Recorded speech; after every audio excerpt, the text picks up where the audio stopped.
안녕하십니까. 2023년 10월 7일 최병문 팩트 시작하겠습니다. 자, 이재명 민주당 대표에 대한 구속영장 9월 27일에 기각이 됐는데 그 뒤처리, 후속 기사가 여러 개 나오고 있습니다. 저는 아직 결정이 안 됐다, 어떻게 할지 이런 입장을 한번 유튜브로 해드린 적이 있는데, 어제 낮에 보면 낮 한 12시 조금 넘어서죠. 시사저널이라는 데서 단독 이래가지고 구속영장 재청구하기로 했다, 이렇게 나왔습니다. 이런 겁니다. 내 요지가 백현동 개발 특혜와 대북 송금 의혹에 대해서 보강 수사를 한 후에 구속영장을 재청구하는 방침을 정했다. 위증교사는 먼저 따로 떼내서 기소를 한다. 근데 그 근거를 봤더니 검찰 핵심 관계자의 코멘트로 되어 있습니다. 백현동 개발 특혜와 대북 송금의 경우 모두 중대범죄에 해당하는 만큼 구속영장을 발부받아서 수사와 재판을 진행하는 전공법이 바람직하다는 것으로 의견이 모아졌다. 보강 수사가 필요한데 수사를 마칠 때쯤이면 정기국회도 마무리될 것으로 보인다. 12월 9일 정기국회가 끝나면 체포동의안을 국회에 제출할 필요도 없기 때문에 자연스럽게 법원에 영장을 재청구할 것으로 보인다. 요게 이제 시사저널 단독 보도의 근거고, 그 얘기는 검찰 핵심 관계자가 했다, 이런 거거든요. 자, 그러면 우리 흔히 이런 거 있죠. 검찰 핵심 관계자가 그런 말을 하면 정말 이 관계자의 말이, 물론 수사 담당자라면 검증할 필요가 없지만 그렇지 않을 가능성이 있어요. 수사 담당자가 직접 기자한테 이렇게 할 거야, 이렇게 얘기할 수가 없거든요. 저희들의 취재 경험으로 보면. 그러면 이걸 검증해야 되는데 과연 얼마나 검증이 됐는가. 어제 이 보도가 나온 이후에 저한테 여러분들이 물어봤습니다. 제가 후배 기자가 쓴 기사가 맞다 틀리다 이렇게 얘기할 수 있는 입장은 아니지만, 제 나름대로 관련 보도, 보도 여러 매체들이 다 지금 보도에 나서고 있을 테니까 이걸 기자들 표현으로 보면 물 먹었다, 이렇게 기자들이 표현을 하거든요. 그러니까 시사저널이 특종 보도를 했으면 다른 기자들은 그 기사를 놓친 거 아니겠습니까? 그걸 이제 기자들은 물 먹었다고 표현을 합니다. 그럴 경우에는 회사의 상급자, 데스크로부터 상당한 정도의 질책을 받습니다. 어떻게 된 거야 이거? 빨리 확인해. 그래서 확인을 해서 이 기사가 맞는다 그러면 이게 얼마나 중요한 기사입니까? 이재명 대표에 대한 구속영장을 재청구한다는 게 맞는다 그러면 반드시 기사를 쓰게 돼 있습니다. 그냥 뭉갤 수 있는 기사가 아닙니다. 이거는 기자를 해본 사람은 누구나 다 알 수 있는 얘기죠. 그렇기 때문에 저도 한번 그래서 취재를 해봤습니다. 지금 검찰의 입장이 과연 뭔지. 그러니까 지난번 그 구속영장이 기각되고 난 이후에 TV조선이 한번 위증교사를 먼저 기소할 것이다, 이런 보도를 한 적이 있습니다. 근데 그때는 백현동 배인과 쌍방울 대북송금 문제에 관해서 별도로 보완 수사를 해서 구속영장을 재청구한다, 그 얘기는 없었거든요. 그래서 제가 취재를 해보니까 아직 결론이 나지 않았습니다. 어떻게 하겠다는 게. 다만 이런저런 의견들을 지금 듣고 있는 것으로 보인다. 근데 어제 12시 조금 넘어서 시사저널이 이 보도를 한 이후에 다른 언론 보도를 봤더니 한 서너 시간 뒤에 KBC 광주방송이라는 데가 이 기사하고 거의 똑같은 기사를 내보냈더군요. 아마 이거는 또 기자들 표현으로는 이걸 베낀다고 합니다. 아마 그런 것으로 보입니다. 그리고서 나머지, 그러니까 이른바 중앙지, 중앙에 있는 방송 이런 데는 아무것도 이 부분에 관해서, 그건 이제 또 기자들 표현으로는 기사를 받는다고 하거든요. 받지 않았습니다, 이 기사를. 그건 두 가지입니다. 확인이 안 되거나 아니면 확인을 해봤더니 아직 확정이 안 됐다. 그러니까 확정이 안 됐거나 확인이 안 되거나, 만약에 확인을 해봤더니 구속영장 재청구는 안 한다, 이게 확인이 됐다. 그러면 그것도 씁니다. 그것도 기사죠. 이재명 대표 구속영장 재청구 안 하고 그냥 보완 수사를 통해서 불구속 기소한다. 근데 그런 류의 기사는 구속영장 기각되기 전에 꽤 나왔었거든요.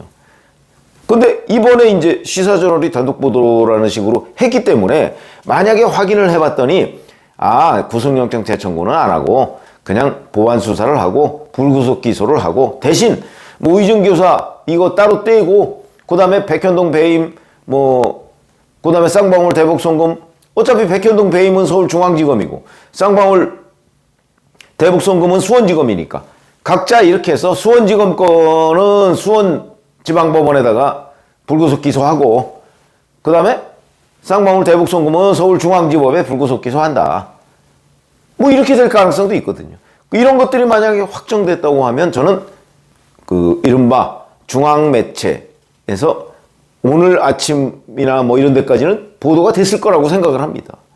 근데 저도 알아보니까 아직 그러니까 확인이 안 되는 게 아니고 확정이 안 됐다는 거죠. 어떻게 할지 확정이 안 됐다는 겁니다.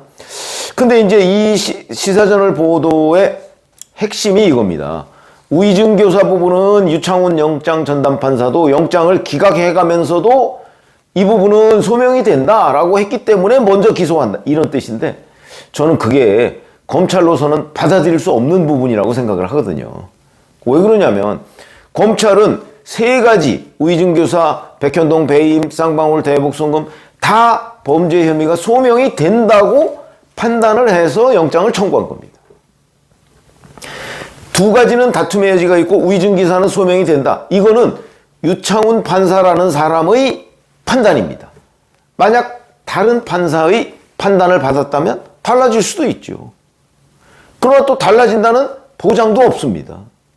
그렇기 때문에 지금 검찰이 지금 이 보도의 논리대로라면 우이증 교사는 유창훈 전담 판사한테 우리가 이제 이른바 인증을 받은 셈이 되니까 이거 먼저 기소하고 그 다음에 보완 수사해서 정기국회 끝나고 국회가 없으면 그러면 뭐 하자.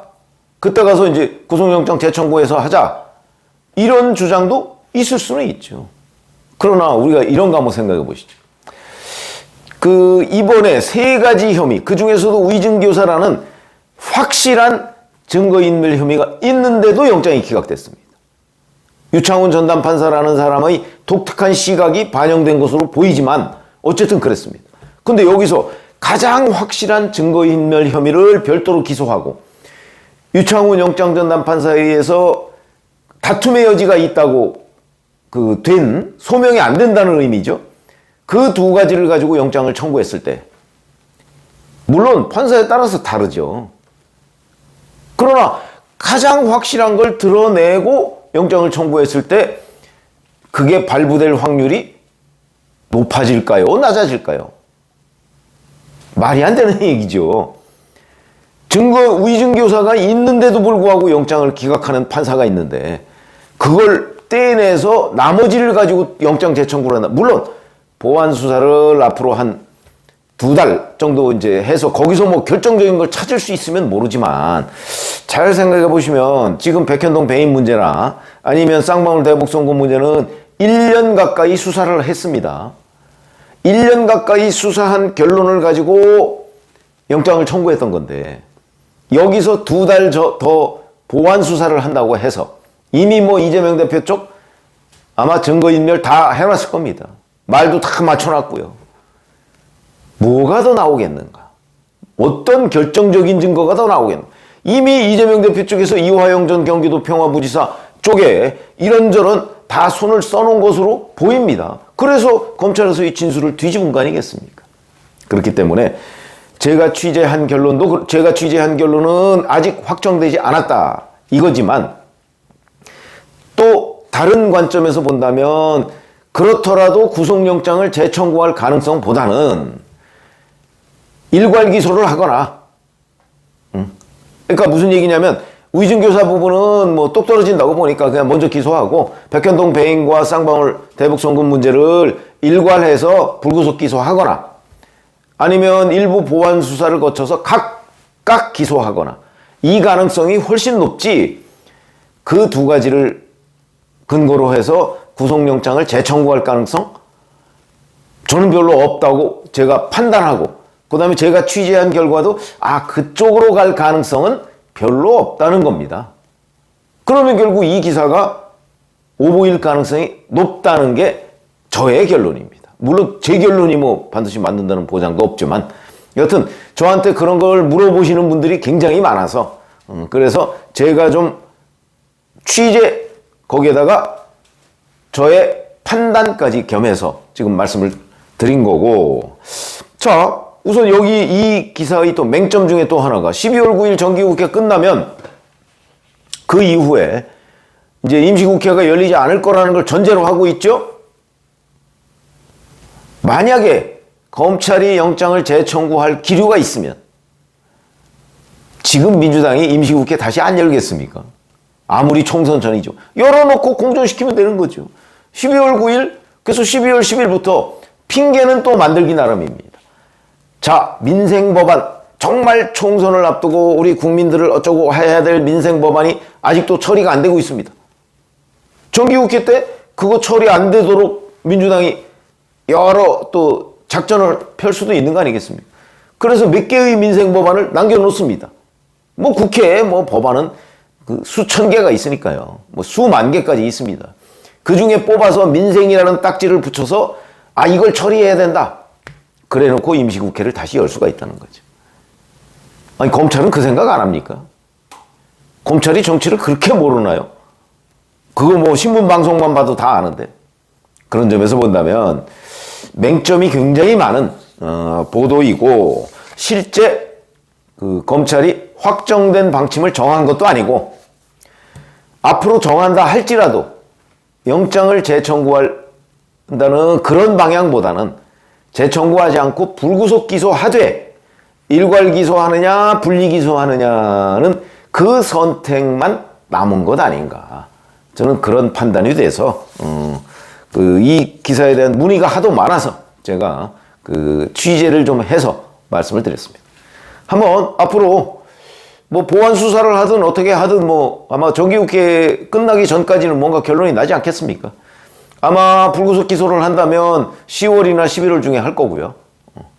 그 다음에 뭐 그 후로 넘어가더라도 뭐 구속영장을 재청구할 가능성 그렇게 높지 않다. 이렇게 결론을 내립니다. 고맙습니다.